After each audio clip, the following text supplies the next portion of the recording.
Kajal Mangukiya, gynaecologist and IVF specialist from orchid hospital and IVF centre Surat. नमस्कार। आज हम बात करने वाले हैं कि IUI के जो प्रोसीजर है उसके कोई एडवर्स इफ़ेक्ट्स या तो उसके कोई कॉम्प्लिकेशंस या तो साइड इफ़ेक्ट्स।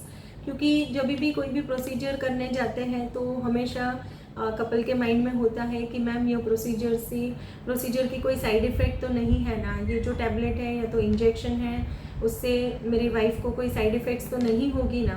तो फ्रेंड्स, ऐसे ही जो कपल्स हैं जिनको ये क्वेश्चन है उन्हीं के लिए यह वीडियो स्पेशली बनाया है कि IUI के जो प्रोसीजर है, वैसे IUI के प्रोसीजर एकदम सेफ प्रोसीजर है।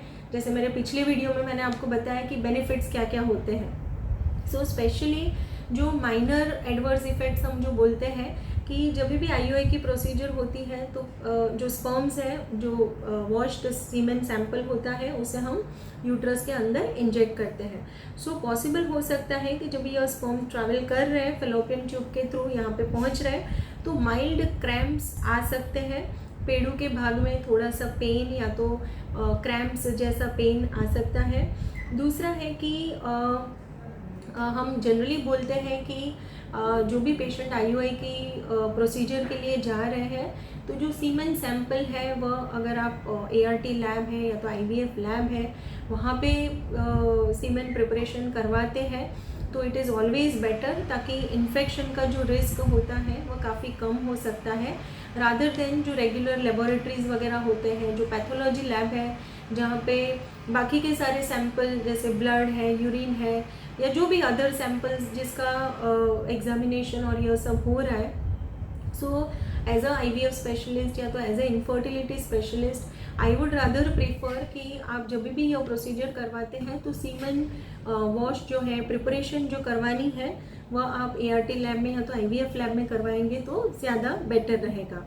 So one of the adverse effect जो हम बोलते हैं कि यूट्रस में इन्फेक्शन होने के चांसेस हो सकते हैं, फैलोपियन ट्यूब में भी इन्फेक्शन होने के चांसेस हो सकते हैं। तीसरा है कि साइकोलॉजिकली काफ़ी बार पेशेंट को जैसे अभी IUI साइकिल के जो सक्सेस रेट है वह ऑलवेज IVF साइकिल से तो कम ही रहने वाले हैं।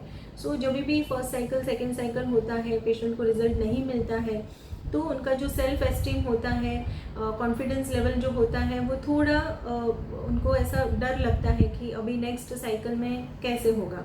और काफ़ी बार जो IUI का सक्सेस रेट है जो कम है वह एक्सेप्ट करना भी काफ़ी लोगों के लिए मुश्किल होता है। So this is one of the psychological problem जो हम देखते हैं कि रूटीन OPD में पेशेंट्स को कभी कभी फेस करना पड़ता है। दूसरा है कि IUI में जब भी हम गोनाडोट्रोपिन के इंजेक्शन से स्टिमुलेट करते हैं तो नॉर्मली जैसे एक फॉलिकल डेवलप होता है, जब भी आपको इंजेक्शंस वगैरह दिए जाते हैं तो टारगेट होता है हमारा कि 2 to 3 फॉलिकल्स आपके डेवलप हो।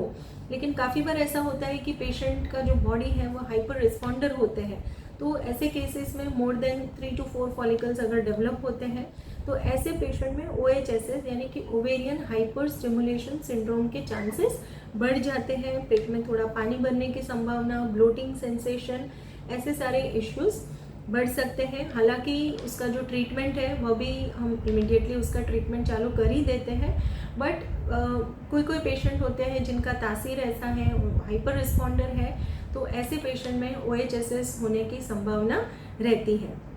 दूसरा इम्पॉर्टेंट है कि जब भी हम ओवेरियन स्टिमुलेशन करते हैं विद द इंजेक्शंस तो आपके जो फॉलिकल्स हैं, जैसे मैंने बताया कि 2 to 3 फॉलिकल्स डेवलप हो रहे हैं, वो जो भी 2 या 3 ओसाइट डेवलप हुए हैं, ओव्यूलेशन होगा, तो ऐसे पेशेंट में मल्टीपल प्रेगनेंसी यानी कि ट्विंस या तो ट्रिपलेट्स प्रेगनेंसी होने के चांसेस बढ़ जाते हैं। हालांकि हम उसे एज अ कॉम्प्लिकेशन नहीं लेते हैं, क्योंकि जब भी पेशेंट को ट्विंस या तो ट्रिपलेट्स रुकते हैं तो पेशेंट के लिए तो यह एक बूंद जैसा होता है कि जैसे कंसीव नहीं हो रहा था और अभी कंसीव हुआ है और उसमें ट्विंस या तो ट्रिपलेट्स प्रेगनेंसी हुआ है। लेकिन by book this is one of the adverse effects बोल सकते हैं। सो फ्रेंड्स, अगर आपको IUI प्रोसीजर के रिलेटेड कोई भी क्वेरीज है तो ज़रूर से कमेंट बॉक्स में लिख दीजिए। And thank you friends for watching this video.